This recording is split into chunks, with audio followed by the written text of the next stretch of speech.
Hey, are you suffering with menopause symptoms like I am?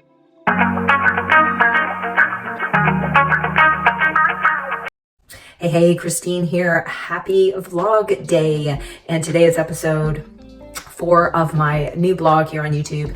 And I'm really excited to be here, and I'm excited to just keep going on this journey with you and just sharing what I am doing in my life as a 50-year-old wife, mom, and entrepreneur. And I really feel so passionate about women our age. I hate that word, my age.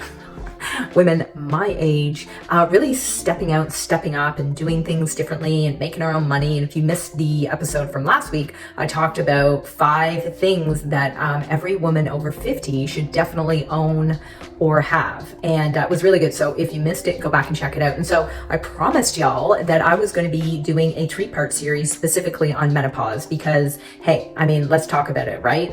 It is a bit of a hot word right now. Everywhere I go on social media since I started talking about it, everyone's talking about it. And that's a good thing because it's not something that, let's say, I don't know, a year or 2 was really talked about a lot. It's like a taboo to talk about this woman's issue. On the other hand, maybe it's just something that, people think will just slide. So just a quick disclaimer, not a doctor, not a medical person. This is in no way dispensing medical advice now. But when you've had a ton of experience and you're actually going through something, it really does allow you to have a voice to be able to talk about something, right? And from the conversations that I've been having with women lately, it's crazy. It is crazy what we go through when we go through menopause. And I kind of have a chuckle sometimes because it's kind of like having kids. Nobody actually tells you, right? Oh yeah, you'll make a great mom and having kids is great. And then you actually have the kid and you think, what the heck is going on right now? Like, what am I doing?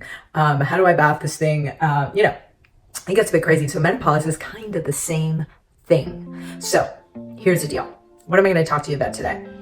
Well, I'm going to talk about 3 things that you can do to just help your body, right? Like to help support your body. Because I was reading this article the other day and it was saying that menopause is not a medical condition. It's actually not. And I know that mainstream medicine likes to label things as medical conditions and we like to identify symptoms and we'd like to prescribe things. Now, hey, this is no judgment zone. This is no judgment. If you're taking HRT, then go for it, rock your own world. Awesome. For me and for a lot of women in my network, we're really talking about saying, hey, what if we treated this whole process of menopause like a normal biological process? And maybe there are solutions out there that can actually help us support and navigate our body as we move through it, right? I mean, isn't that how it should be? So today I'm going to share 3 things with you that you can do to start helping support your body through menopause. So tip number one is it's all about gut health, right? So I don't know about you, but probably the biggest thing that I'm experiencing is issues with my gut. And what I never realized is that it's actually due to the drop in estrogen, because estrogen has a lot to do with the functioning of the body. I think, remember, I'm not a doctor, but I know the drop in estrogen affects digestion.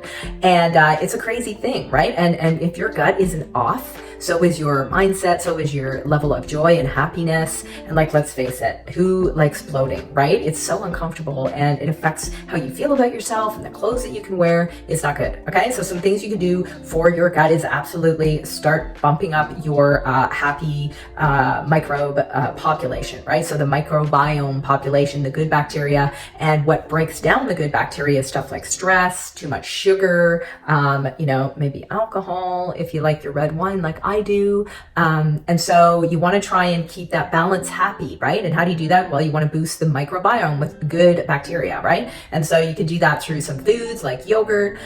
You can also do it with supplements like a probiotic. I use something that's called a tree biotic. It's got all 3 of the biotics in it.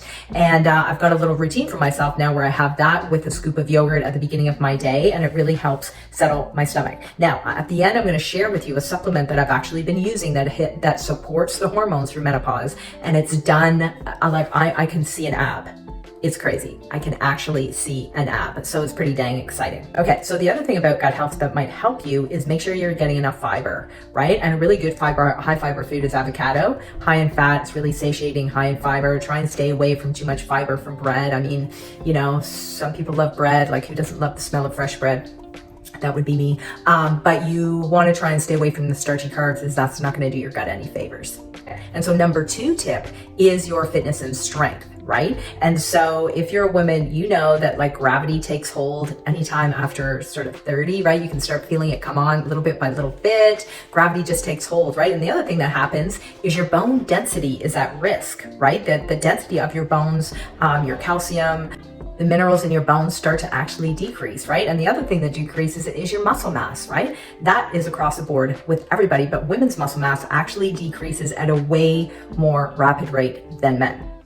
So one of the things that you can do is to lift heavy stuff, right? You want to lift weights, you want to do stuff at home. Any weight-bearing exercise is going to help strengthen your muscle and it's going to help support your bones, okay? And so the other thing you can do around this bone density is to absolutely make sure that nobody is making a smoothie while you're trying to shoot your YouTube video. The other thing you can do is find a really good quality liquid collagen, okay? So good quality, high quality liquid collagen is amazing because it's the minerals that your bones are actually lacking. And collagen is actually great for your gut as well. What can you take? Something like wild yam, which is really good. It actually mimics hormones, black cohosh, calcium, you're definitely your minerals. And hey, get out and get some vitamin D. If it's sunny out, go sit in the sun, okay? So there's lots of things you can do to support your hormones during menopause, but one of the biggest things, okay, is you have to give yourself the time and the space and the patience and the grace to get through it, right? Because if we just keep pushing menopause aside like it's just a thing that we need to get through, we're really discounting what our needs are as women. So I'm going to encourage you to like have conversations with your spouse. Maybe you need to have conversations with your kids. Maybe you need to like pull back in your business a little bit or your work, relax more, say no to more things so that you can actually create an environment where you get what you need.